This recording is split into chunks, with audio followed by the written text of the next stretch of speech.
Hello everyone, आप सभी का स्वागत है न्यूरॉन एकेडमी के यूट्यूब चैनल पर। और आप देख रहे हैं Jamia previous year question series. और मैं मोहम्मद यासिर परवेज आपके लिए लेकर आया हूं Jamia previous year question series में मैथमेटिक्स का दूसरा क्लास, जिसमें हम लोग पेपर डिस्कस करेंगे ईयर 2023 एंड 2024 का। तो ज्यादा वक्त जाया नहीं करेंगे, बस आप लोग को एक रिमाइंडर देंगे जो कि हमने लास्ट क्लास में आप लोग से बात की थी और बताया था कि वीडियो में किस तरीके से हम लोग को आगे बढ़ना है। वीडियो में आपका एक काम है, वीडियो को पॉज करते चलना है, क्वेश्चन को सॉल्व करते चलना है और अपने आंसर कमेंट में बताने हैं। At the end of the video आपको ये भी बताना है कि आपके कितने क्वेश्चंस सही हुए थे। ठीक है, तो वक्त को जाया नहीं करते हैं और आगे बढ़ते हैं। ठीक है, तो ये है हमारा question number 1, that is for any natural number n greater than 1 which of the following triplet is Pythagorean। किसी भी नेचुरल नंबर n के लिए जो कि 1 से बड़ा हो, उसके लिए पैथागोरियन ट्रिपलेट क्या होगा। सर पैथागोरियन ट्रिपलेट क्या होता है? लास्ट पेपर में भी हमने पैथागोरियन ट्रिपलेट सॉल्व किया था, इसके बारे में मैंने बताया था। सिंपल सा डेफिनेशन है कि 3 नंबर्स का ग्रुप जिसमें 2 स्मॉलर नंबर के स्क्वायर का जो सम हो वो अगर लार्जर नंबर के स्क्वायर के बराबर आ जाए तो वो हमारा क्या कहलाता है? वो हमारा पैथागोरियन ट्रिपलेट कहलाता है। तो यहां पर भी वही होगा, हाँ 3 नंबर के स्क्वायर का सम और 3 नंबर में हम लोग 3 नंबर में देखेंगे 2 स्मॉलर नंबर के स्क्वायर का सम अगर लार्जर के बराबर आ जाए, विच मींस कि वो तीनों क्या है? Pythagorean triplet. तो सर यहाँ पर तो कोई नंबर नहीं दिया गया है। हाँ, यहाँ पर नंबर नहीं दिया गया, यहाँ पर आपको ऑप्शन वेरिएबल के फॉर्म में दिए गए हैं। और आपको ये बात पता है कि जब आप पहली बार पैथागोरियन ट्रिपलेट पढ़ते हैं तो आपको इसके फॉर्मेट बताए जाते हैं। पैथागोरियन ट्रिपलेट को अलजेब्रिकली हम लोग 3 टर्म्स में रिप्रेजेंट करते हैं। पहला हमारा होता है 2n, दूसरा हमारा होता है n square plus 1 and third one is n square minus 1। इसमें आपको अगर मैं एक चीज याद रखने वाली बात बताऊं तो आपको ये याद रखना है कि जो n स्क्वायर प्लस 1 वाला टर्म है ये हमारा ग्रेटर टर्म होता है। क्या होता है? ग्रेटर। क्या होता है सर? ग्रेटर होता है n स्क्वायर प्लस 1। चलिए आप ऑप्शंस में ढूंढिए कहां नजर आ रहे हैं। क्या पहला ऑप्शन है n स्क्वायर? नहीं। दूसरा ऑप्शन 2n n स्क्वायर? नहीं, n स्क्वायर जैसा कुछ नहीं होता है। तीसरा ऑप्शन है 2n n square minus 1 and n square plus 1 and we know that option C is the correct answer. ठीक है, चलिए नेक्स्ट क्वेश्चन की तरफ बढ़ते हैं और ये नेक्स्ट क्वेश्चन हमारा है डायगोनल्स ऑफ अ पैरेललोग्राम। क्या है sir? Diagonals of a parallelogram. Parallelogram आपने पढ़ा है? यस सर, पढ़ा है अंडरस्टैंडिंग कोऑर्डिनेटर में। और क्या पैरेललोग्राम की प्रॉपर्टीज आप जानते हैं? मैं रिमाइंड करा दूं, पैरेललोग्राम का प्रॉपर्टी होता है सबसे पहली बात कि opposite side equal and parallel होते हैं, दोनों डायगोनल अनइक्वल होते हैं दोनों डायगोनल अनइक्वल होते हैं। तीसरी बात कि डायगोनल ऑफ पैरेललोग्राम क्या करते हैं? बाइसेक्ट करते हैं ईच अदर। एंड तीसरी बात, चौथी बात अगर मैं बताऊं, opposite angle of a parallelogram equal. और सर पांचवी बात भी बता दीजिए। पांचवी बात हमारी है कि the adjacent angle of a parallelogram are supplementary to each other. क्या बोला मैंने? The adjacent angle of a parallelogram are supplementary to each other. और अगर आपने मेरी पिछली वाली वीडियो देखी है तो आपको पता होगा कि लास्ट ईयर भी एक क्वेश्चन आया था पैरेललोग्राम से, जिसमें क्या था कि एडजेसेंट साइड का ना रेशियो दिया गया था और उसके एंगल्स के बारे में कमेंट करना था। आई थिंक एडजेसेंट एंगल का रेशियो दिया गया था, नॉट साइड का रेशियो दिया गया था। ठीक है, तो मैंने क्या बताया कि सर क्या उनके डायगोनल्स इक्वल होते हैं? नहीं, इक्वल तो नहीं होते हैं। क्या बाइसेक्ट करते हैं? हाँ बाइसेक्ट करते हैं। क्या बाइसेक्ट 90 डिग्री पर करते हैं? नहीं, 90 डिग्री पर आपको स्क्वायर करता है। कौन करता है? स्क्वायर एंड दूसरा रोम्बस। क्या रेक्टेंगल भी नहीं करता? नहीं, रेक्टेंगल एंड पैरेललोग्राम बाइसेक्ट तो करते हैं बट 90 डिग्री पर बाइसेक्ट नहीं करते हैं। रोम्बस एंड स्क्वायर की अगर मैं बात बताऊं तो रोम्बस और स्क्वायर ये एक दूसरे को बाइसेक्ट भी करते हैं और 90 डिग्री पर भी करते हैं। चलिए, तो option B is the correct answer. ठीक है सर, नेक्स्ट क्वेश्चन की तरफ बढ़ते हैं। नेक्स्ट क्वेश्चन कह रहा है how many natural number lie between the square of 2 consecutive natural number. 2 consecutive natural number के बीच में कितने हमारे पास नेचुरल नंबर आएंगे। यहां पर बात नेचुरल नंबर की है। आप ऐसा मत समझ लेना कि सर आपने पढ़ाया था कि सर दो रेशनल नंबर के बीच में इनफाइनाइट नंबर होते हैं, किसी भी दो नंबर के बीच में इनफाइनाइट नंबर होते हैं। सर यहाँ तो ऑप्शन में इनफाइनाइट कहीं पर लिखा गया नहीं है, यहाँ पर इनफाइनाइट इसलिए नहीं लिखा गया है क्योंकि ये नेचुरल नंबर का जिक्र करता है। किसका जिक्र कर रहा है? Natural number. नेचुरल नंबर होते हैं 1 2 3 4, इस तरीके के जो नंबर होते हैं वो नेचुरल नंबर होते हैं। तो कोई भी दो लगातार, जैसे कि मैं बोलूं सर 6 का स्क्वायर एंड 7 के स्क्वायर, इन दोनों के बीच में कितने नेचुरल नंबर होंगे? 36 एंड 49। तो 36 से 49 में क्या क्या आ जाएगा?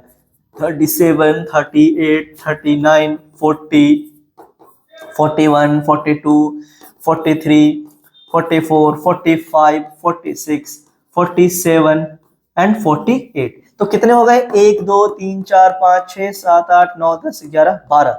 तो क्या हम काउंट करते चलेंगे? अगर हम आपको number they they sir 100 square and 101 square, तो क्या हम 100 का स्क्वायर और 101 के स्क्वायर को लिखेंगे और उनके बीच के नंबर को काउंट करेंगे? नहीं। इसके लिए आपके पास एक सिंपल सा फॉर्मूला होता है, फॉर्मेट होता है कि n, क्या बोला जा रहा है? n square and n plus 1, इन दो नंबर के बीच में कितने नेचुरल नंबर आते हैं, तो इसे रिप्रेजेंट किया जाता है सर 2n से। किससे रिप्रेजेंट किया जाता है? 2n से। और आप देख पा रहे होगे कि option number B is the correct answer. ठीक है, तो हमारा option number B is the correct answer for question number 3। Next question की ओर बढ़ते हैं और नेक्स्ट क्वेश्चन हमारे पास आता है, which property is used in the equation given below. इस इक्वेशन में कौन सा प्रॉपर्टी यूज हुआ है? ये क्वेश्चन कह रहा है 12 into x plus y is equal to 12x plus y। क्या ये नहीं लग रहा है 12 x से मल्टीप्लाई होकर के 12x हो गया, 12 4 से मल्टीप्लाई होकर के 48 हो गया? Yes sir. और ये कौन सा प्रॉपर्टी है? ये क्या इस तरीके का लग रहा है? a into b plus c, जहां पर हम लोग ab plus ac करते हैं। यस सर, ये तो वही वाला फॉर्मेट लग रहा है। तो ab plus ac जो करते हैं a into b plus c को, ये कौन सा प्रॉपर्टी कहलाता है? सर ये तो डिस्ट्रीब्यूटिव प्रॉपर्टी कहलाता है। कौन सा प्रॉपर्टी? Distributive property. तो हमारा आंसर क्या हो जाएगा sir? Option number C. Sir ये एसोसिएटिव प्रॉपर्टी क्या होता है? ये कॉम्यूटेटिव प्रॉपर्टी। कॉम्यूटेटिव तो इजी होता है, आपको अगर कभी नंबर a प्लस बी और इसका रिवर्स बोले तो b प्लस ए अगर इक्वल होता है, a plus B is equal to b plus A, तो हमारा ये कॉम्यूटेटिव प्रॉपर्टी को फॉलो करता है। और एसोसिएटिव प्रॉपर्टी इस तरीके से, जैसे तीन नंबर्स होते हैं, इसमें तीन टर्म्स होते हैं a b and c, plus के फॉर्म में अगर मैं ले लूं तो equal a plus B plus C. अब इसमें क्या होता है कि b ना पहले a के साथ एसोसिएट होता है, फिर b ना c के साथ एसोसिएट होता है। अगर LHS RHS इक्वल हो, अगर RHS और LHS आपका इक्वल हो, तो विच मींस दैट कि ये आपका एसोसिएटिव प्रॉपर्टी ऑफ एडिशन को फॉलो कर रहा है। यहां पर मल्टीप्लिकेशन डाल दूंगा तो ये हो जाएगा एसोसिएटिव प्रॉपर्टी ऑफ मल्टीप्लिकेशन। अगर मैं सब्सट्रैक्शन का साइड डाल लूं तो ये हो जाएगा एसोसिएटिव प्रॉपर्टी ऑफ सब्सट्रैक्शन। तो मामला क्लियर है ना? है ना? एकदम मतलब मामूली सा क्वेश्चन है, बेसिक सा क्वेश्चन है। तो हमारा आंसर क्या हो जाएगा? Distributive property. क्लियर है? चलिए, वेरी गुड। नेक्स्ट क्वेश्चन की ओर बढ़ते हैं और ये क्वेश्चन हमारा है मोहन साहब का। Question number 5। क्वेश्चन नंबर 5 कहता है, Mohan is thinking of two number. क्या? Mohan is thinking of two number and their greatest common factor is 6 and their least common multiple is 36। क्या है सर? greatest common factor, ये क्या है सर? 6। सर GCF क्या होता है? GCF और आपने नाम सुना होगा HCF, ये दोनों सेम होता है। तो इनडायरेक्टली कह रहा है कि इस नंबर का जो HCF है, क्या है? HCF, ये क्या है? 6 है। और लीस्ट कॉमन मल्टीपल क्या होता है सर? LCM, ये क्या है सर? ये हमारे पास दिया गया है 36। और वो जो दो नंबर वो सोच रहा था ना, उस दो नंबर में एक नंबर हमारे को दिया गया है, दैट इज 12। तो उस एक नंबर को हम ए से रिप्रेजेंट कर देते हैं। क्या सर? वो 12। तो अब कैसे सॉल्व किया जाए? क्या किया जाए इसके लिए? तो इसके लिए एक फॉर्मूला मैं बताता हूं आप लोग को, एकदम स्टार मार्क करके याद रख लेना। फॉर्मूला होता है कि HCF, क्या है? HCF into LCM is equal to, क्या हो रहा है ये?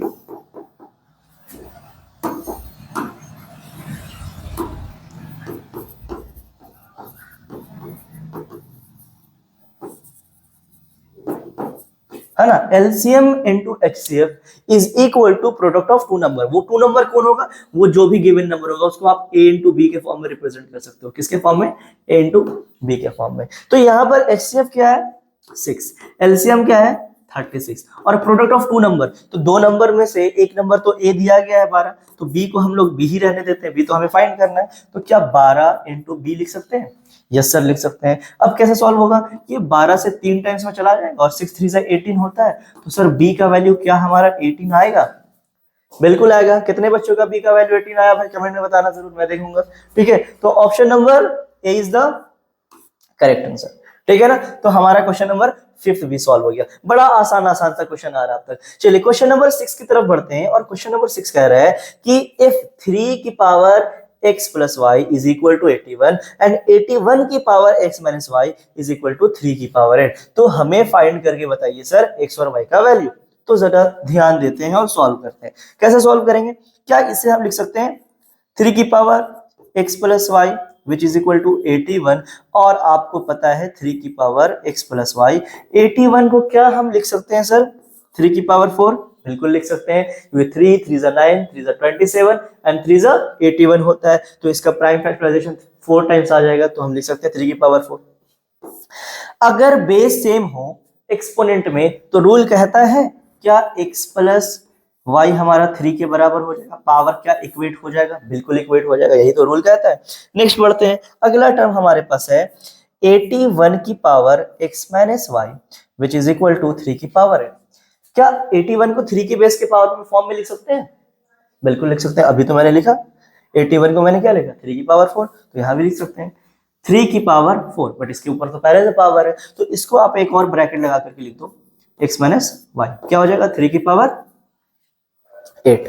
क्या अब इसे आप ऐसे लिख सकते हो कि जब एक्सपोनेंट एंड पावर में पावर के ऊपर पावर आ जाता है तो क्या ये दोनों मल्टीप्लाई हो जाते हैं, हाँ सर हो जाते हैं। तो 3 की power 4 into x minus y is equal to 3 की पावर 8, है ना, क्या हो जाएगा 3 की पावर 8। फिर से सर जरा ध्यान देंगे, फिर से हमारा यहाँ पर 3 आ जाएगा बेस और यहाँ पर 3 आ जाएगा, तो जब बेस सेम हो जाता है तो हम क्या करते हैं पावर को इक्वेट करते हैं, और इक्वेट करेंगे तो क्या आएगा 4x minus 4y is equal to 8। क्या 4x minus 4y is equal to 8 है, यहाँ से अगर हम 4 कॉमन ले लें तो क्या हो जाएगा 2 बचेगा। क्या इसे x minus y is equal to 2 लिख सकते हैं, बिल्कुल लिख सकते हैं सर। पहले वाले से x plus y is equal to 3 आया, दूसरे वाले से x minus y is equal to 2 आया। इसे सॉल्व कैसे करेंगे, क्या यहाँ से आप x is equal to 3 minus y लिख सकते हैं, इसको उधर भेज दिया, बिल्कुल कर सकते हैं। अब इक्वेशन नंबर 2 में आपको क्या करना है, x की जगह पर 3 माइनस वाई रखना है, क्या रखना है 3 माइनस वाई, और यहाँ पर तो ऑलरेडी y है, इज इक्वल टू क्या आ जाएगा सर 2 आ जाएगा। तो 3 minus 2y is equal to 2, क्या हो जाएगा minus 2y is equal to 2, ये उधर जब चला जाएगा तो माइनस 3 बच जाएगा। ये हमारा क्या आ गया, ये हमारा 1 मिनट कुछ मिस्टेक हुआ है क्या,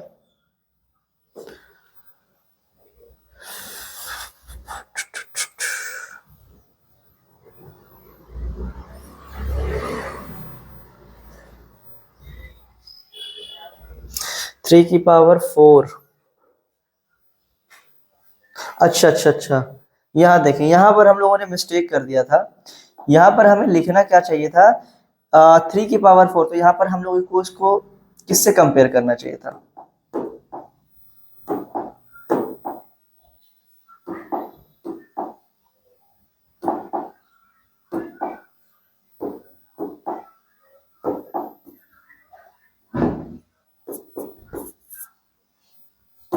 यहाँ पर आता 4, तो यहाँ से हमारा क्या आ जाता सर वैल्यू, यहाँ से हमारा वैल्यू आता, क्या हो रहा है ये, यहाँ से वैल्यू आता सॉरी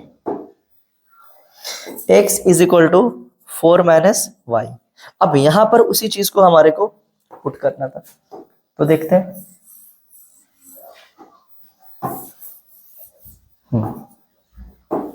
ये तो आपका क्या था इज इक्वल टू 3 की पावर 8, यहां से आप बोल सकते थे sir 4x minus 4y is equal to 8, आप इसे रिड्यूस कर दोगे 4 कॉमन लेकर के, तो x minus y is equal to क्या बन जाएगा 2। तो ये हमारा इक्वेशन नंबर 2। अब यहां से जो हमने x का वैल्यू निकाला था दैट इज 4 माइनस वाई, उसे आप यहां पुट करोगे तो क्या आ जाएगा sir 4 minus y, 4 minus y is equal to, sorry 4 minus y, और ये तो क्वेश्चन का माइनस वाई रहेगा, is equal to 2। 4 minus y है ना, और ये वाला minus y which is equal to 2। तो क्या बन जाएगा 4 minus 2y is equal to 2। यहां पर अगर आप देखोगे मैं क्या लिख रहा हूं आज, 4 minus 2y is equal to 2। यहां पर से आप जब उसे उधर भेजोगे तो माइनस का 2y is equal to 2 minus 4 and you will get minus 2y is equal to minus 2। Minus से माइनस कैंसिल, 2 से 2 कैंसिल, तो y का वैल्यू क्या आ जाएगा सर, y का वैल्यू 1 आ जाएगा। अगर y का वैल्यू 1 आता है तो अगर आपने y का वैल्यू इधर 1 डाला तो 4 माइनस 1 क्या आ जाएगा, 4 माइनस 1 3 आ जाएगा। तो y का वैल्यू 1 एंड x का वैल्यू 3, और आपसे पूछ रहा है x एंड y का, यानी कि पहले x का वैल्यू फिर y का, क्योंकि इसमें मिस्टेक होता है अक्सर, आंसर ला देते हैं 1 3 तो क्लिक कर देंगे ना ऑप्शन नंबर बी पे। नहीं, option number B is not the correct answer, क्योंकि हमें x एंड y का वैल्यू पूछ रहा है और x का वैल्यू हमारा 3 आ रहा है और y का वैल्यू 1 आ रहा है, विच मीन्स कि हमारा option 1 is the correct answer. तो आपको जब भी एमसीक्यूज के क्वेश्चंस दिए जाते हैं, एमसीक्यूज में क्वेश्चन में ना, एमसीक्यूज में इसी तरीके के हेरा फेरी की जाती है, तो इस हेरा फेरी से आपको बचना है।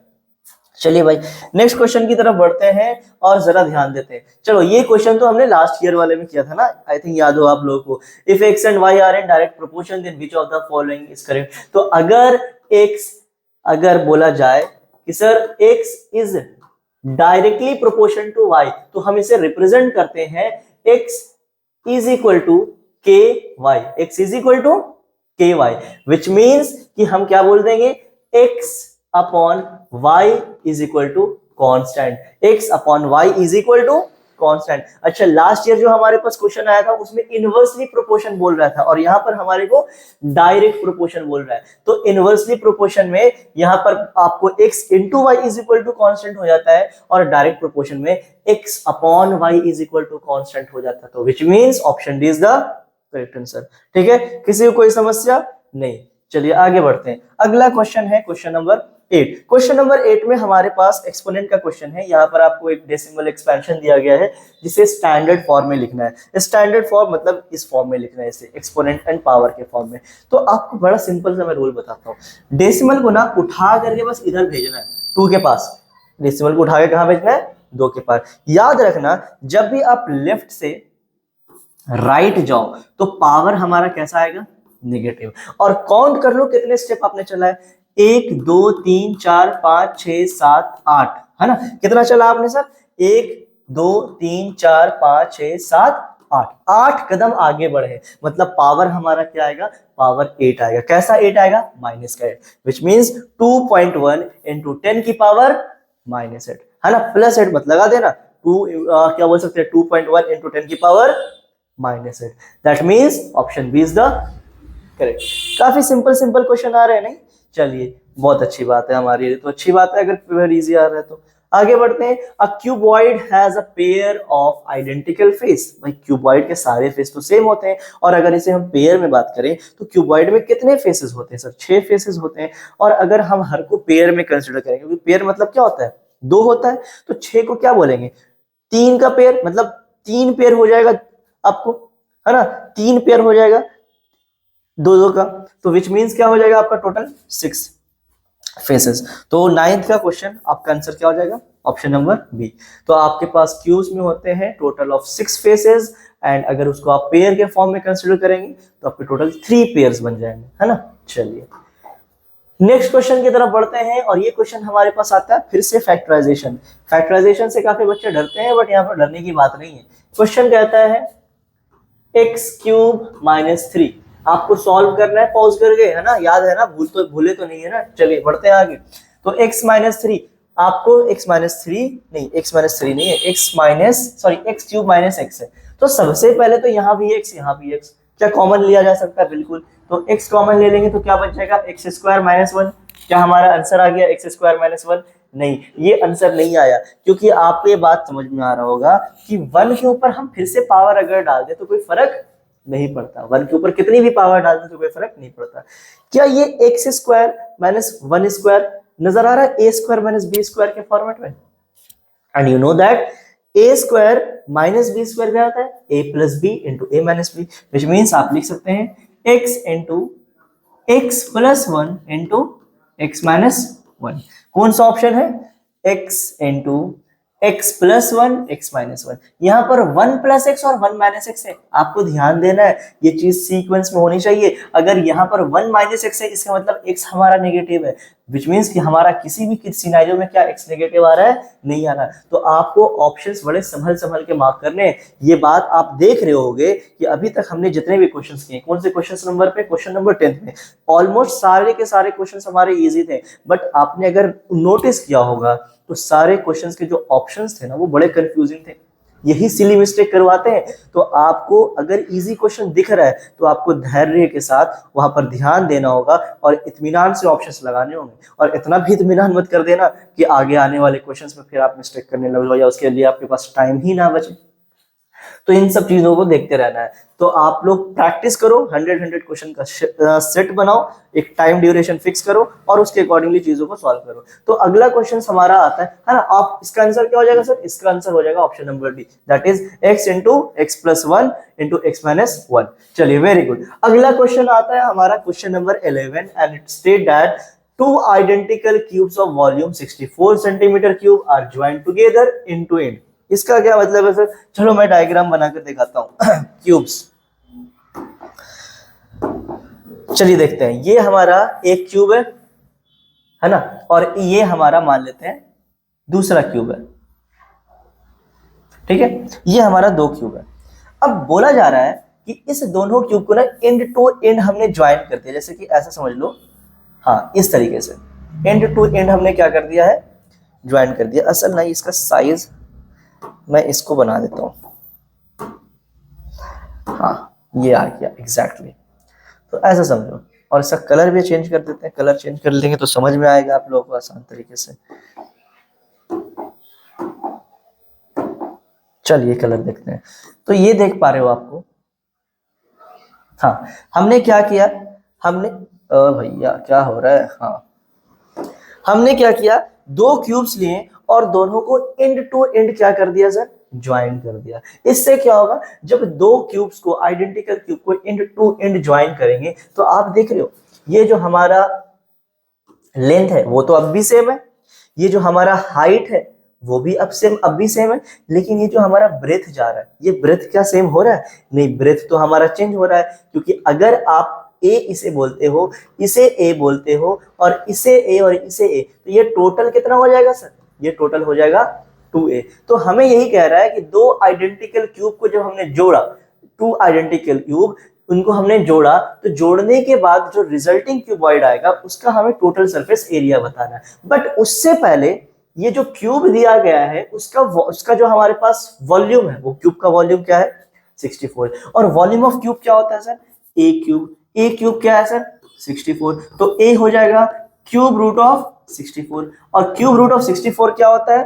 4 होता है, आपको पता होगा, है ना। 4 4 जा 16, 4 जा 64। तो क्या यहां से a का वैल्यू हम 4 मान ले और यहां भी a का वैल्यू 4 मान ले? तो लेंथ भी 4, ब्रेथ भी 4, सॉरी लेंथ भी 4 और हाइट भी 4, तो ब्रेथ क्या आ जाएगा? हमारा ब्रेथ 4 + 4 8 आ जाएगा। तो हमारा लेंथ 4, सॉरी लेंथ 4 नहीं, लेंथ 8, ब्रेथ 4 एंड हाइट 4। और हमें फाइंड करना है सरफेस एरिया ऑफ क्यूबॉइड। और मेक श्योर ये बात आप ध्यान रखेंगे, मैंने लास्ट टाइम भी बताया था कि जब क्वेश्चन में सरफेस एरिया की बात की जाती है, which means that total surface area. कौन सा surface area? Total surface area. And total surface area of cuboid क्या होता है? तो 2 into LB plus BH plus LH क्या होता है? 2 into LB plus BH plus LH। तो 2 into LB बोले तो 8 into 4 plus 4 into 4 plus 8 into 4 क्या हो जाएगा? 2 into 8 4 जा 32 प्लस 4 4 जा 16 32। कितना हो जाएगा 32 दूनी 64 तो इधर आ गया और 16 6 4 10 7 1 8 80 हो गया, यानी कि 2 into 80 and 2 into 80 is equal to 160 and here we go, आपका आंसर कितना आ रहा है 160 सेंटीमीटर स्क्वायर। ये 160 सेंटीमीटर स्क्वायर क्या आया सर? तो ये हमारा total surface area of resulting cuboid. Sir इसे रिजल्टिंग क्यूबॉइड क्यों कहा जा रहा है? क्योंकि आप देख रहे हो क्यूब का तो सारा फेस सारा एज इक्वल होता है, बट यहाँ पर एज इक्वल नहीं है। ये दो जो दो एज हैं ये इक्वल है, बट तीसरा तो अनइक्वल है, और ऐसा जो शेप बनता है उसे तो हम क्यूबॉइड ही कहते हैं। तो आप लोग यहाँ पर से ये बात ध्यान रखना, ठीक है सर। तो क्वेश्चन नंबर 11 भी हमारा हो गया, बहुत बढ़िया। अगले क्वेश्चन की तरफ बढ़ते हैं, और अगला क्वेश्चन भी देखोगे तो मेंसुरेशन का है, विच मींस आपको अगर याद हो ना तो लास्ट ईयर वाले क्वेश्चन में भी हमने बहुत सारे मेंसुरेशन के क्वेश्चन किए थे, और इस बार भी हमारे पास मेंसुरेशन के क्वेश्चंस लगातार आए हैं। क्वेश्चन कहता है the ratio of the radii of two right cylinder is 1:2। तो किसका रेशियो है? रेडियस का, विच मींस कि हम कह सकते हैं R1 is to R2 क्या है 1:2 and the ratio of their height is 4:1 which means H1 is H2 क्या है सर? 4:1 है। हमें क्या फाइंड करना है? हमें फाइंड करना है इनके वॉल्यूम का रेशियो। वॉल्यूम ऑफ सिलेंडर क्या होता है? Pi R square H, pi R, ये तो स्टार ही बन गया, पाई आर स्क्वायर एच। और क्योंकि दो अलग अलग सिलेंडर है तो हम कह सकते हैं पाई R1 H1 upon pi R2 का स्क्वायर H2, है ना? क्योंकि रेशियो निकालना तो दोनों के वॉल्यूम को डिवाइड कर देते हैं, रेशियो आ जाएगा। क्या पाई ने पाई को मार दिया? हाँ सर मार दिया पाई ने पाई को। R1 क्या था सर? R1 था हमारा 1 का स्क्वायर इंटू H1 हमारा क्या था 4। नीचे आते हैं, R2 हमारा क्या है सर? 2 का स्क्वायर, और नीचे हमारा H2 क्या है सर? हमारा 1। तो क्या ये आप अगर देखोगे 1 into 4 और क्या 4 into 1 आएगा? ये तो मामला हमारा पूरा गड़ गया। दैट मीन्स कि 1:1 क्या रहा है सर हमारा? यहां पर आप देखोगे तो हमारा option number 1 is the correct answer. क्या हो जाएगा? Option number 1 is the correct answer. तो क्वेश्चन नंबर 12 का ऑप्शन क्या है sir? Option number A, that is 1:1। Here we go. Next question किससे है सर? तो नेक्स्ट क्वेश्चन हम देखेंगे the area of rectangle is given by this expression and the width of a rectangle is given by 2xy. तो find the perimeter of the rectangle. Length given है, sorry area given है। Area क्या है sir? 6x square y plus 4y square x and the width of a rectangle is 2xy. हमें find क्या करना है? हमें फाइंड करना है perimeter. But sir perimeter find करने के लिए तो लेंथ चाहिए होता है ना? पेरीमीटर फाइंड करने के लिए तो लेंथ चाहिए होता है, तो कैसे पेरीमीटर फाइंड करेंगे? सर पेरीमीटर फाइंड करने के लिए लेंथ चाहिए होता है, तो लेंथ निकाल लेंगे। कहीं से निकालेंगे? फॉर्मूला क्या होता है एरिया का? एरिया होता है लेंथ इनटू ब्रेथ, या विड्थ कह सकते हैं इस क्वेश्चन के अकॉर्डिंगली, विड्थ। तो सर हमें विड्थ तो दिया गया है, लेंथ पता नहीं है, तो length is equal to area by width हो सकता है क्या? ये क्वेश्चन लेंथ दी जाएगा। Area is equal to length is equal to area upon width. Area क्या है sir? 6x square y plus 4y square x, और इसे हम लोग अगर डिवाइड कर दें 2xy से। सर डिवाइड कैसे करेंगे? आप बस ना इन दोनों में से कॉमन निकाल लो। फैक्टराइजेशन पढ़ा ना, फैक्टराइजेशन वाले मेथड से निकालते हैं, अभी डिवाइड नहीं करेंगे, फैक्टराइजेशन वाले मेथड से। क्या 4 और 6 में कॉमन आएगा? 2। x और x में क्या कॉमन आएगा? x, और y में क्या कॉमन आएगा? y। तो यहां से आपने अपने 2 निकाल लिया तो क्या बचेगा सर? 3। 2x था, 1x निकाल लिया तो 1 बच गया और y से खत्म हो गया। प्लस यहां से क्या बच जाएगा? 2 2 जा 4, आपने 1x था वो तो आपने निकाल लिया, और 2y था 1y निकाल लिया, तो ये बच जाएगा। और डिनोमिनेटर में क्या आ जाएगा? 2xy। हियर वी गो, हमारा लेंथ क्या आ रहा है? 3x plus 2y। सर हमें तो लेंथ भी पता चल गया, लेंथ क्या पता चल गया? 3x plus 2y। और सर फाइंड क्या करना था? फाइंड पेरीमीटर तो फाइंड करना था, and perimeter is 2 into l plus b। 2 into l क्या है sir? 3x plus 2y plus breadth क्या है हमारा? विड्थ क्या है? विड्थ हमारा है 2x वाई। तो इसे हम लोग सॉल्व कर लेंगे। क्या कुछ कॉमन टर्म है, लाइक टर्म है? नहीं है, लाइक टर्म तो नहीं है, बस मल्टीप्लाई कर दो। तो क्या आ जाएगा 6x plus 4y plus 4xy। क्या कोई ऐसा ऑप्शन है?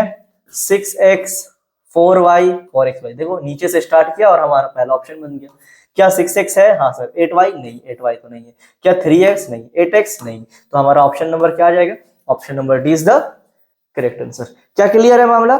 यहाँ पर हमने क्या किया, हमने 2 स्टेप में सॉल्व किया क्वेश्चन, क्योंकि ये क्वेश्चन थोड़ा बड़ा था। यहाँ पर क्वेश्चन में आपको एरिया दिया गया था, विड्थ दिया गया था, पेरीमीटर पूछ रहा था। तो पेरीमीटर के लिए तो लेंथ चाहिए होगा ना, और हमें दिमाग में आइडिया आया कि एरिया लेंथ इनटू ब्रेथ होता है, और ब्रेथ का वैल्यू दिया गया है, एरिया का वैल्यू दिया गया है। अगर 3 क्वांटिटी में 2 क्वांटिटी दिया गया तो एक क्वांटिटी फाइंड कर सकते हैं ना, बिल्कुल कर सकते हैं। तो length is equal to area upon width. तो यहाँ से हमने लेंथ का वैल्यू फाइंड कर लिया और उस लेंथ के वैल्यू को हमने पेरीमीटर के फॉर्मूला में पुट कर दिया, and we got 6x plus 4y is equal to 4xy। चलिए बढ़ते हैं आगे। देखो क्या यहाँ पर तो ब्रिज बना दिया है, ब्रिज नहीं है, यहाँ पर आपको एक्सपोनेंट में पावर ऑफ पावर दिया गया है। तो ऐसे सिचुएशन में घबराना नहीं है। पहली बात, हमें बस पावर ऑफ पावर को मल्टीप्लाई कर देना। एक्सपोनेंट में हमें ये बात बताया है कि जब भी कभी किसी भी नंबर में मल्टीपल्स पावर लगे हो तो सारे पावर को मल्टीप्लाई कर दो। तो क्या इसे हम लिख सकते हैं -1/2 की पावर 2 टू ज़ा 4, और -4 इंटू 1, -1 क्या हो जाएगा 4, है ना। ये माइनस कट जाएगा तो 2 टू ज़ा 4 ही बचेगा। तो 1/2 की पावर 4। अब बताओ 1/2 की पावर 4 क्या होगा? 1 -1 into -1 into -1 into -1 even number of power है, विच मीन्स हमारा आंसर पॉजिटिव में आएगा। और ये हम देख पा रहे हैं कि सारे ऑप्शन हमारे पॉजिटिव में है, तो ऊपर तो 1 ही रह जाएगा। 2 की पावर 4 क्या होता है? 2 टू ज़ा 4 टू ज़ा 8 टू ज़ा 16। तो 1 की power 1/16, and here we go, option A is the correct answer. क्या आ रहा है? Option A is the correct answer. तो बताओ किस किस का सही गया ये वाला क्वेश्चन, है ना। कमेंट सेक्शन में बिल्कुल बताना है आपको कि option A is the correct. देखो अगला क्वेश्चन हमारे पास जो दिया गया है, we throw a coin the sample space will be. ये हमारा प्रोबेबिलिटी का क्वेश्चन है, और सैंपल स्पेस का मतलब होता है कि जब भी हम किसी भी चीज को किसी भी स्टेटमेंट को या किसी भी ऑब्जर्वेशन को पढ़ते हैं तो उसके टोटल आने के पॉसिबिलिटी क्या होता है, उसी को सैंपल स्पेस कहते हैं। आप एक बात बताओ, आप जब एक कॉइन को टॉस करोगे तो आइदर हेड और टेल, या तो हेड आएगा या तो टेल आएगा। क्या हेड और टेल के अलावा कुछ और आ सकता है? नहीं। उसी तरीके से आपने अगर एक डाइस लिया, उसको रोल किया, तो क्या आएगा? 1 आ सकता है सर, 2 आ सकता है, 3 आ सकता है, 4 आ सकता है, 5 आ सकता है, एंड 6 आ सकता है। इसके अलावा कुछ नहीं आ सकता है। तो उसी तरीके से आपको, अगर आपने एक कॉइन को टॉस किया तो आपका क्या आएगा? हेड और tail, which is option number C. ये लास्ट मिटा है, उसका कोई जरूरत भी नहीं, क्योंकि ऑप्शन नंबर सी हमें नजर आ रहा है, हेड और टेल। अच्छा, यहाँ पर एक मैं स्पेशल बात बताता हूँ। कभी कभी क्वेश्चन को ट्विस्ट करने के लिए बोल दिया जाता है कि मैंने एक साथ 2 कॉइन को टॉस किया है, विच मीन्स कि साइमल्टेनियसली 2 कॉइन को टॉस करने पर क्या सैंपल स्पेस आएगा, या एक बार में 2 डाइस को रोल करने पर क्या सैंपल स्पेस आएगा। इसका मैं एक सिंपल सा ट्रिक बता दूं। आपको पहले अगर एक कॉइन को टॉस करना हो तो सैंपल स्पेस क्या आएगा? 2। तो आप इसे लिखो 2 की पावर 1। क्यों? क्योंकि आपने एक कॉइन को टॉस किया था। 2 कॉइन को टॉस करोगे तो क्या आ जाएगा? 2 की पावर 2। 3 कॉइन को साइमल्टेनियसली टॉस करो तो 2 की पावर 3। 2 की पावर 1 क्या आ सकता है? 2। 2 की पावर 2 4। 2 की पावर 3 8। तो इस तरीके से अगर आपसे पूछ ले कि सर अगर हमने 3 कॉइन को टॉस किया हो तो सैंपल स्पेस क्या आएगा? सैंपल स्पेस 8 आएगा। 2 को किया हो तो 4 आएगा। अगर आपको डाइस में पूछे कि अगर डाइस को हमने एक डाइस को रोल किया है तो क्या आएगा? 6 की पावर 1। 2 को किया हो तो 6 की पावर 2, एंड 3 को किया हो तो 6 की पावर 3। सिमिलरली आप इस तरीके से वैल्यू बना सकते हो। क्लियर है मामला? आगे बढ़ा जाए। चलिए question number 16, here we go. Question number 16 बड़ा इंटरेस्टिंग क्वेश्चन है, ये तो मैं ढूंढ रहा हूँ। क्वेश्चन नंबर 16 कहता है a rational number can be expressed at terminating decimal. मतलब रेशनल नंबर के डिनोमिनेटर को या रेशनल नंबर को हम लोग टर्मिनेटिंग डेसिमल के फॉर्म में एक्सप्रेस करते हैं, है ना। टर्मिनेटिंग मतलब जो हम लोग डिवाइड करें तो उसमें हमारे पास कोई रिपीटेशन ना आए, कोई भी इस तरीके की चीज ना आए, वो टर्मिनेट कर जाए। तो ये कब होगा? क्या हर नंबर हमारा कंप्लीटली डिवाइड हो जाता है? नहीं, हर नंबर नहीं होता है। कुछ नंबर हमारा इनफाइनाइट तक चला जाएगा बिना रिपीट किए, और कुछ नंबर इनफाइनाइट तक चला जाएगा रिपीट करते हुए। बट यहाँ पर टर्मिनेशन का बात हो रहा है, तो इसके लिए एक कंडीशन होता है, और मैं कंडीशन आपको बता देता हूँ। कंडीशन होता है कि अगर किसी भी गिवन फ्रैक्शन का जो डिनोमिनेटर है, अगर वो 2 की पावर n और 5 की पावर m या टू की पावर n इंटू 5 की पावर m की फॉर्म में एग्जिस्ट कर रहा है। किसके फॉर्म में? मतलब अगर इसका साधारण लैंग्वेज में बताऊं, कोई भी आपको फ्रैक्शन दिया है, ठीक है सर, फ्रैक्शन दिया है, उसके डिनोमिनेटर को आप देखेंगे और उसके डिनोमिनेटर का प्राइम फैक्टराइजेशन करेंगे। कर लिया। अगर प्राइम फैक्टराइजेशन में केवल 2 2 2 2 रिपीट हो रहा है, विच मीन्स कि वो 110% टर्मिनेटिंग है। या अगर आपने उसका प्राइम फैक्टराइजेशन किया और उसमें केवल 5555 आ रहा है, विच मीन्स वो 100% टर्मिनेटिंग है। या तीसरा ऑप्शन, आपने उसका प्राइम फैक्टराइजेशन किया और उसमें नंबर 2 और 5 दोनों दिख रहे हैं, मान लिया 2 2 2 एंड 5 5 दिख रहे हैं, इस तरीके का कॉम्बिनेशन आ रहा है, मतलब 2 और 5, बस ये दोनों नंबर का कॉम्बिनेशन आ रहा है, तो ऐसा कंडीशन हमारा टर्मिनेटिंग होता है। एग्जांपल, अगर आपका डिनोमिनेटर में क्वेश्चन दिया गया 7/8, तो आपका 8 क्या बनता है? 2 की पावर 3। अगर आपका दिया होता 7/125, तो इसका मतलब क्या होता है आपका? इसको आप लिख सकते हैं 5 की पावर 3। तो इसी तरीके से, या आपको अगर लिखा होता 7/100, तो 100 को आप क्या लिख सकते हैं? 100 को आप लिख सकते हैं ना 5 × 5 × 2 × 2, है ना? तो 5 दो बार रिपीट हो रहा है, 2 बार 2, यानी कि इसमें 5 और 2 के अलावा और कोई नंबर नहीं आ रहा है। तो वैसा डिनोमिनेटर जिसके प्राइम फैक्टराइजेशन करने पर या तो 2 नजर आए केवल, या तो केवल 5 नजर आए, या 2 और 5 दोनों नजर आए, तो उसे आप लोग कहेंगे टर्मिनेटिंग। और यहां पर से option number C is the correct answer, यानी कि या तो 2 हो, या तो 5 हो, या 2 और 5 दोनों हो, है ना? Very good. चलिए क्वेश्चन नंबर 17 की तरफ बढ़ते हैं। और ये क्वेश्चन नंबर 17 क्या कह रहा है सर? ये क्वेश्चन नंबर 17 हमारा है रेशनल नंबर से। किससे है? Rational number. Rational number, rational number नहीं, सॉरी, रेशनल नंबर से नहीं, लीनियर इक्वेशन से। और ये लीनियर इक्वेशन से वर्ड प्रॉब्लम जब आते हैं तो बच्चों को अक्सर डर लगता है। डरने की बात नहीं है, ऐसे क्वेश्चन को हम दो तरीके से सॉल्व करते हैं, ऑप्शन से भी सॉल्व करते हैं और मेथड से भी सॉल्व करते हैं। आज हम लोग मेथड देखेंगे। मेथड के लिए आपको पहले चीज याद रखना है, जो मैं बताता जाऊंगा सुनते जाना है। A father is four times as old as his son. 5 years ago, he was 7 times as old as his son. What the present age of the son is? हमें present age of son पता करना है। किसका पता करना? बेटे का present age पता करना है। तो सबसे पहली बात, आप x किसे मानेंगे? क्या फादर को मानेंगे, क्या सन को मानेंगे? ऐसे सिचुएशन में आप लोग को एक बात ध्यान रखना है कि जब भी क्वेश्चन में दिया जाए और वो जिस नंबर से या जिसके एज से कंपेयर करे, जैसे कि यहाँ पर आपको फादर का जो एज है वो सन से कंपेयर किया जा रहा है, तो आपको सन, किसके? सन के एज को, सन के प्रेजेंट एज को एक्स मानना है। क्या मानना है? प्रेजेंट एज को एक्स मानना है। तो फादर का प्रेजेंट एज क्या होगा? 4 टाइम एक्स हो जाएगा। बिल्कुल हो जाएगा। सर 5 साल पहले बेटे का एज क्या होगा? 5 साल पहले x - 5 होगा, और 5 साल पहले इनका क्या होगा? 4x - 5, है ना? 4x - 5। और कहता है कि जो 5 साल पहले बेटा था, बेटे का जो एज था और फादर का जो एज था, इन दोनों में 7 टाइम्स का डिफरेंस था। मतलब father was 7 times as old as his son. That is कि अगर x - 5 5 साल पहले बेटे के एज को अगर हम 7 टाइम्स कर दें, तो वो किसके एज के बराबर हो जाएगा? 4x - 5, that is his father age, है ना? अगर 5 साल पहले जो बेटे का एज था उसे हम 7 टाइम्स कर दें, तो वो 5 साल पहले उसकी फादर के एज के बराबर होगा। देखो जरा कैसे, 7 × x, 7x - 35 is equal to 4x - 5।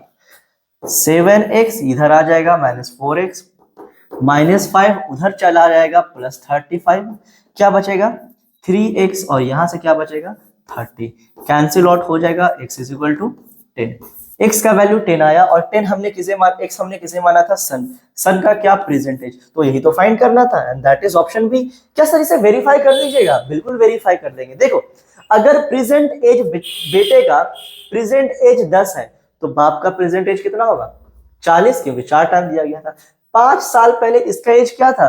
5 साल पहले सर इसका एज 5 था, तो इसका एज कितना होगा? 5 साल पहले इसका एज होगा 35। क्या फादर अपने बेटे का 7 टाइम्स है? आपको मल्टीप्लीकेशन आता है, 5 7 35, है ना?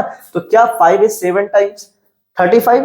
तो 5 साल पहले क्या बेटे का एज बाप के एज के सॉरी, बाप का एज बेटे की एज की 7 टाइम्स था। यस सर, बिल्कुल था। तो आप ना, अगर मेथड नहीं आता है तो आप 1 बाय 1 ऑप्शन इस्तेमाल कर सकते हो कि अगर अभी 15 है इसका, तो इसका कितना होगा, 15 4 60 हो जाएगा।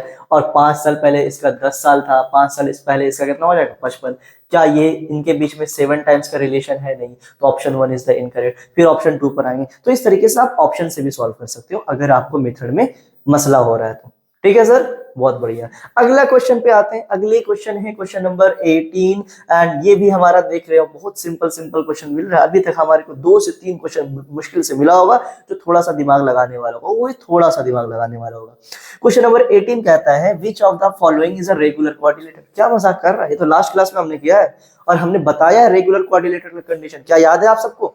आप सब बताओगे मेरे को कमेंट सेक्शन में कि कितने बच्चों को ये बात याद है कि रेगुलर क्वाड्रिलेटरल का क्या क्राइटेरिया होता है। रेगुलर क्वाड्रिलेटरल के लिए हमने 2 क्राइटेरिया बताया था, that is equilateral and equiangular. Equilateral means उसके सारे साइड्स इक्वल होने चाहिए और इक्विएंगुलर मींस उसके सारे एंगल इक्वल होने चाहिए, और वो केवल एंड केवल स्क्वायर फॉलो करता है। कौन फॉलो करता है? केवल स्क्वायर। चलिए नेक्स्ट क्वेश्चन की तरफ बढ़ते हैं, क्वेश्चन नंबर 19। और ये क्वेश्चन नंबर 19 हमारे पास है, in histogram representation the height of bars represent the dash of the class interval. भाई क्लास इंटरवल का क्या शो करता है हाइट ऑफ द बार? ये question I think last year भी हमने किया था ना। हाँ, लास्ट ईयर भी सर क्वेश्चन आया था और हमारा आंसर भी पता है, फ्रीक्वेंसी। अरे भाई जितना ज्यादा वैल्यू होगा उतना ज्यादा ऊपर बार बनेगा और जितना ज्यादा ऊंचा बार उतना ज्यादा फ्रीक्वेंसी, वाइस वर्सा, है ना। तो यहाँ पर अगर क्वेश्चन नंबर 19 की बात की जाए तो हाइट ऑफ बार क्या रिप्रेजेंट करेगा सर? फ्रीक्वेंसी रिप्रेजेंट करेगा। सर क्लास मार्क क्या होता है?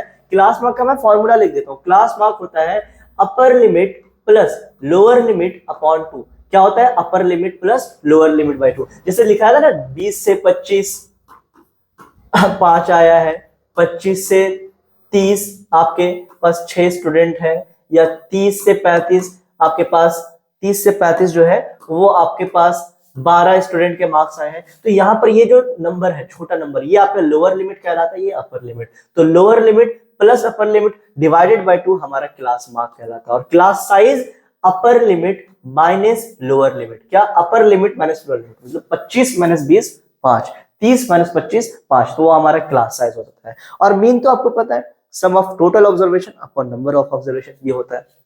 चलिए sir next question, question number 20। देखो क्या बच्चों वाला क्वेश्चन कह रहा है, if the number 7b23 is a multiple of 3 then the possible value of b। ये हमसे ना पूछ रहा है कि सर आपको डिविजिबिलिटी आता है? बिल्कुल, हमने तो क्लास 5 6 में पढ़ा है, 5 6 में पढ़ा है कि डिविजिबिलिटी ऑफ 3 क्या होता है। तो डिविजिबिलिटी ऑफ 3 होता है जब गिवन नंबर्स के डिजिट को आप सम कर देते हो और उनका जो सम आता है वो अगर 3 का मल्टीपल हो तो वो क्या हो जाएगा? 3 का डिविजिबिलिटी। तो यहाँ पर चेक करेंगे, 7 + 2 9, 9 + 3 12, और 12 तो एक परफेक्ट नंबर है, विच मीन्स कि 12 तो हमारा 3 का डिविजिबल है ना। 3 का मल्टीपल है, 12 जो है वो 3 का मल्टीपल है। तो हम अगर इसमें कुछ भी ना ऐड करें, 0 रहने दें, तो भी हमारा ये आंसर होगा। और हमें 2 वैल्यू मांग रहा है, तो एक वैल्यू हम 12 + 3 कर देते हैं, विच मीन्स हमें 15 मिलेगा। और क्या बोल सकते हैं, तो पहला हमने 0 कहा, दूसरा हमने 15 कहा, तो हमारा ऑप्शन ए आ जाएगा, है ना। हमारा ऑप्शन ए आ जाएगा। 20 भी क्लियर है सर? बड़ा आसान आसान क्वेश्चन आ रहा है बेटा, ये आसान है बट कई दफा ना लोग इसमें भी सिली मिस्टेक कर देते हैं, क्योंकि ये आपके सिलेबस में नहीं है, आपने पहले पढ़ा है। ये क्लास 8 में नहीं पढ़ाया जाता बच्चों को, ये आपने पहले पढ़ रखा है। तो मेक श्योर करें कि हर एक कॉन्सेप्ट सॉल्व करें, और प्रीवियस ईयर क्वेश्चन सॉल्व करना इसीलिए जरूरी होता है कि इन सब तरीके के क्वेश्चन से आप इंटरेक्ट करें, आपको आइडिया लग जाए कि हमें किन किन चीजों को देखना है, किन किन टॉपिक को रिवाइज करना है, कि अगर जामिया क्वेश्चन पूछ दे, अलीगढ़ क्वेश्चन पूछ दे, तो हम उसको सॉल्व कर पाए। चलिए sir, very good. Next year में नेक्स्ट क्वेश्चन नंबर 21 है, if 80% of x is equal to 340 then the value of x। बच्चों वाला सवाल भाई, 80% हटेगा तो नीचे 100 आएगा, एंड ऑफ हटेगा तो मल्टीप्लाई का साइन आएगा, and x is equal to 340। क्या आएगा? 0 से 0 कैंसिल हो जाएगा। यहाँ पर आप x इज इक्वल टू क्या कह सकते हैं? 300, सॉरी एक मिनट, मैंने क्या लिख दिया, ये तो 80% ऑफ x, हाँ 80% of x is equal to 340, सही तो कर रहे थे सर। 80% ऑफ x क्या है? 80 upon 100 into x is equal to sir 340। ठीक है, क्या आएगा, x इज इक्वल टू, यहां से 0 से 0 हटा दो तो x is equal to 340 into 10/8। क्या होगा सर, 4 2 जा 8, 4 से कितनी बार में जाएगा, 4 से क्या जाएगा, बिल्कुल जाएगा, नहीं 4 से कह सकते हैं 4 2 जा 8, 2 4 जा 8, आप ऐसे करो 2 4 जा 8 और 2 से 17 टाइम्स में चला जाएगा। ठीक है, और अब आप कर सकते हो 2 2 जा 4, 2 से 8 बार में 16 एंड 5 बार में, अब कितनी बार में चला जाएगा, 2 से ये 5 बार में, विच मीन्स 85 इंटू 5 क्या आएगा सर, 25 का 5 2 40 और 2 42, 425, 425। क्या option number C is the correct answer, yes option number C is the correct answer. तो हम लोग 80% of x is equal to 340 जैसा स्टेटमेंट लिखा गया है बस उसे हमने इक्वेशन में कन्वर्ट किया और उसे सॉल्व कर दिया। x का वैल्यू क्या आ गया सर, 425। क्लियर है, वेरी गुड। चलिए नेक्स्ट क्वेश्चन की तरफ बढ़ते हैं। देखो नेक्स्ट क्वेश्चन फिर से आपका क्वेश्चन नंबर पूछ रहा है, क्वेश्चन है the mark price of an article is 100 rupees and sold it at 76 दिन द डिस्काउंट रेट। बिल्कुल बच्चों वाला सवाल है। कैसे बच्चों वाला सवाल है सर, हमें मार्क प्राइस दे रखा है, क्या है मार्क प्राइस 100, हमें डिस्काउंट दे रखा है, सॉरी डिस्काउंट नहीं दे रखा है, हमें सेलिंग प्राइस दे रखा है। क्या दे रखा है, सेलिंग प्राइस। सेलिंग प्राइस क्या है सर हमारा 76, तो हमारा डिस्काउंट कितना हो जाएगा, क्या 24 हो जाएगा। बिल्कुल सर, 100 रुपए में हमने मार्क कर रखा है, 76 रुपए में हमने बेचा है, विच मीन्स 24 का डिस्काउंट दिया, तो डिस्काउंट परसेंट क्या आ जाएगा, 24 upon 100 into 100। Here we go, 24% कितना आ गया, 24%। ऑप्शन नंबर बी सही है। चलिए बढ़ते हैं क्वेश्चन नंबर 23 की तरफ, और क्वेश्चन नंबर 23 कहता है for what value of x the expression 5x - 6 and 2x + 3 will be equal. कौन से वैल्यू के लिए इक्वल होंगे, इक्वल कर देते हैं हम, पता चल जाएगा। अगर आपको ना समझ में आए ना तो आप वैल्यू में पुट करके देख सकते हैं, 0 रख के चेक करो क्या इक्वल हो रहा है, 2 रख के चेक करो क्या इक्वल हो रहा है, -3 रख के देखो, 3 रख के देखो। लेकिन उतना नहीं करेंगे, पहले हम लोग सॉल्व करने की कोशिश करेंगे। ऐसे क्वेश्चन को ना डायरेक्ट इक्वेट करो, 5x - 6 is equal to 2x + 3। क्या आएगा, 5x - 2x is equal to 3 + 6। क्या आएगा sir, 3x is equal to 9 and here we go 3, x is equal to 3। क्या आ रहा है sir, x is equal to 3 and we got option D. क्या option D हमारा आ रहा आंसर सही। क्या सर ये सही है, आप वेरीफाई कर दो, बिल्कुल वेरीफाई कर देंगे। यहाँ पर अगर आप 3 रखते हो तो 15 - 6 आएगा, 15 - 6 क्या होता है 9। यहाँ पर आप अगर 3 रखोगे तो 6 + 3, 6 + 3 भी 9 आ रहा है। तो देखो x का वैल्यू अगर आप 3 रखोगे तो ये एक्सप्रेशन इसके बराबर हो जाएगा, है ना। बहुत बढ़िया।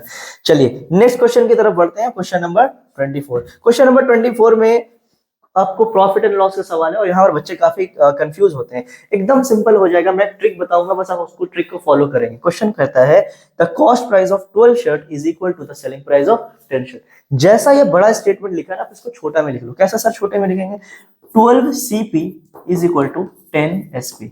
क्या हो जाएगा, 10 SP। 12 शर्ट का सीपी जो है वो 10 शर्ट के एसपी के बराबर है। सर लिख दिया, अब आगे क्या करेंगे, अब इसको क्रॉस करो और रेशियो में कन्वर्ट कर दो। 12 को इधर ही रहने दो, 10 को इधर बुला लो, और एसपी को इधर ही रहने दो, सीपी को इधर भेज दो। क्या SP upon CP is equal to 12/10 है, विच मींस एसपी के सामने 12 है, सीपी के सामने 10 है। तो हमारा सेलिंग प्राइस हम मान लेते हैं 12 है और कॉस्ट प्राइस हमारा कितना है 10। तो 10 अगर कॉस्ट प्राइस है, सेलिंग प्राइस अगर हमारा 12 है, तो हमें प्रॉफिट कितने का हो रहा है, 2 का। कितने में, 10 में, इनटू 100, 0 से 0 कैंसिल हो जाएगा, विच इज इक्वल टू 20%। क्या आ जाएगा, 20%। Option number B. तो 24 का हमारा क्या आ रहा है sir, option number B. Option number B is आपका 20% और हमारा आंसर है ये। तो सिंपल है, ऐसे क्वेश्चन में लोगों को अक्सर कंफ्यूजन होता है। आपको करना क्या है ना, बस आप ये वाले फॉर्मेट को याद रखें। जो क्वेश्चन दिया गया है, कॉस्ट प्राइस 12 है तो 12 सीपी लिख दिया, सेलिंग प्राइस 10 है, शर्ट का इक्वल है, दोनों इक्वल बोले हुए ना, इज इक्वल, तो दोनों को इक्वल कर दिया, फिर हमने रेशियो में कन्वर्ट कर दिया, और जैसे रेशियो में कन्वर्ट कर दिया तो सामने वाले को उसका वैल्यू अज्यूम कर लिया। ये ओरिजिनल वैल्यू नहीं, ये अज्यूम्ड वैल्यू होता है। Next question number 25, find the number of sides of a regular polygon whose each exterior angle has a measure of 45। आपको क्या है, अंडरस्टैंडिंग क्वाड्रिलेटरल का क्वेश्चन है, और यहाँ पर आपको क्वेश्चन में कह रहा है एक्सटीरियर एंगल 45 है और हमें नंबर ऑफ साइड बताना है। भाई total angle total exterior angle upon each angle, यही फॉर्मूला होता है।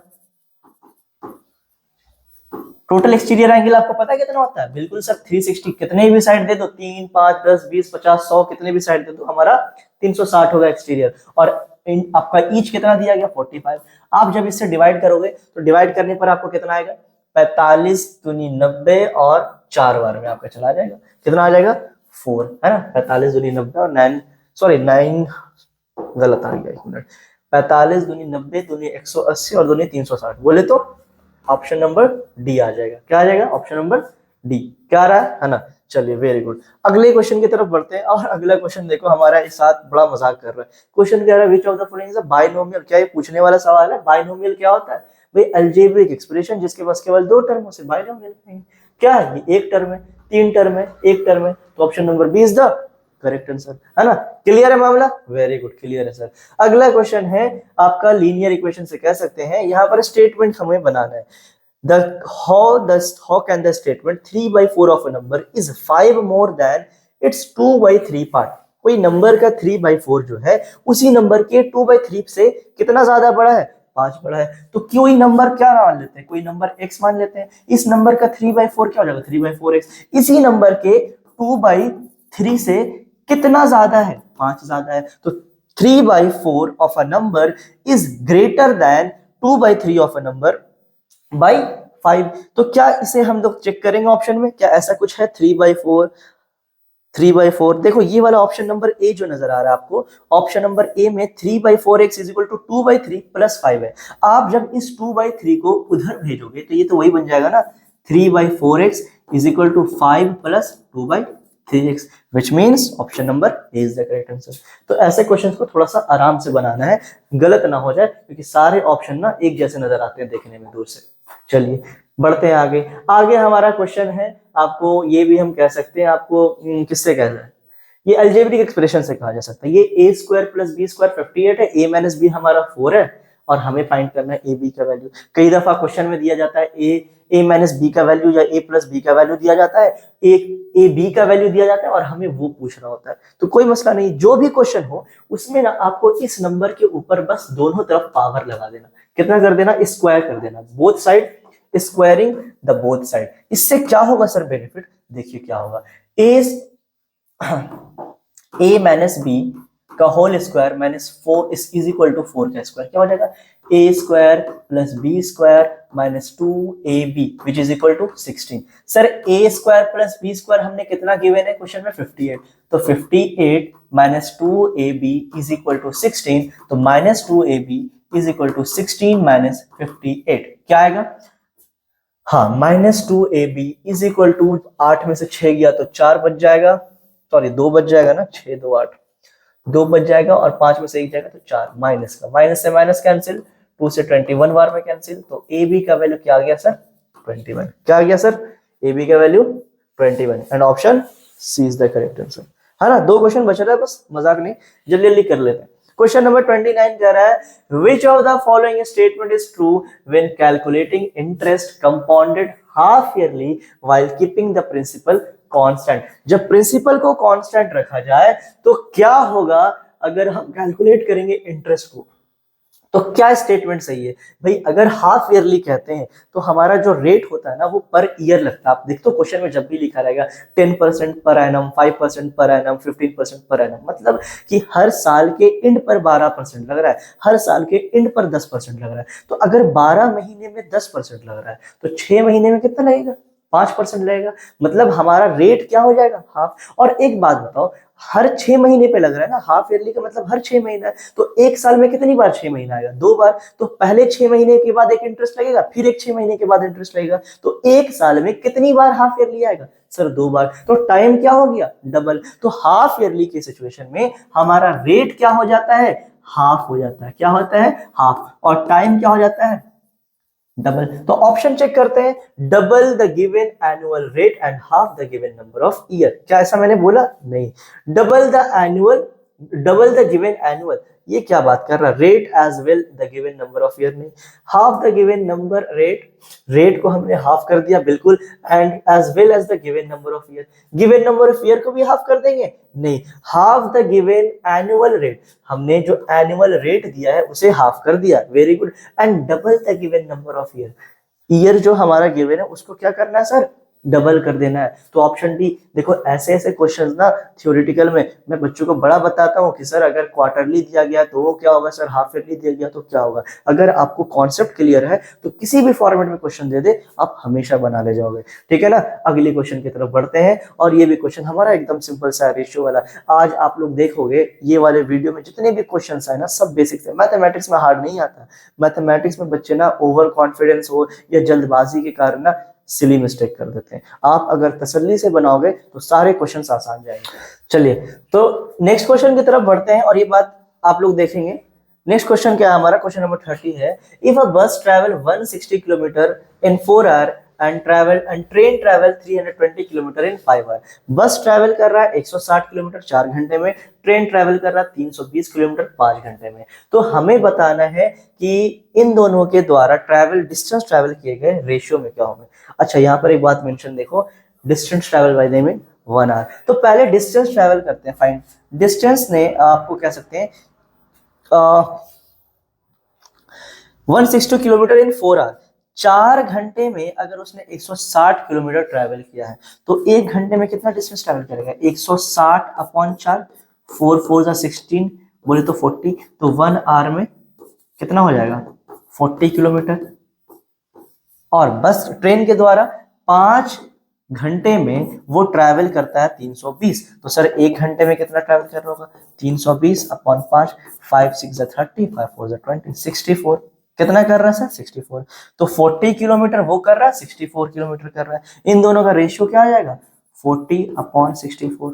कितनी बार में आपको देखा जाए तो 4 10 40 और 4 1 4, 4 6 24, 2 5 10, 2 8 16, यानी कि 5:8। क्या आएगा सर? 5:8। क्या है 5:8? बिल्कुल है sir, option number C is the 5 और 5:8। क्या ऑप्शन नंबर सी?